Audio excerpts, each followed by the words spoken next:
where does radiation in space come from?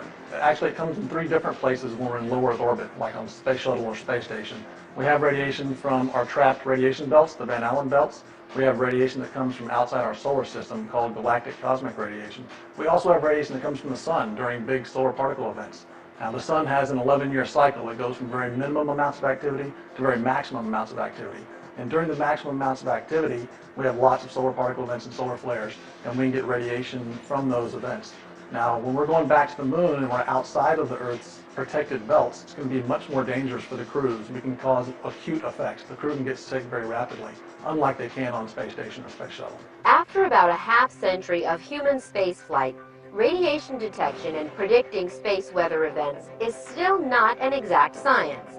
Unfortunately, we cannot accurately determine when large particle ejections, called coronal mass ejections, or CMEs, will occur. A large CME can contain billions of tons of matter that can be accelerated to several million miles per hour. At these speeds, particles can reach Earth in a very short period of time. When the particles reach us, they collide with our magnetosphere and create auroras over the polar regions. Although beautiful to watch, the events which lead to this phenomenon can be very damaging and dangerous to astronauts outside the protection of the magnetosphere. In fact, between the Apollo 16 and Apollo 17 moon missions, a large solar particle event occurred. If astronauts had been in space during the event, the doses of radiation they would have been exposed to could have produced severe health effects within a short time. This is one of the main reasons better radiation prediction and monitoring are a focus of study. How much time do you have to predict solar flares? Well, it's actually very difficult to predict space weather. Just as we have a very hard time predicting hurricanes and tornadoes here on Earth, it's very difficult to predict when a solar flare is going to happen.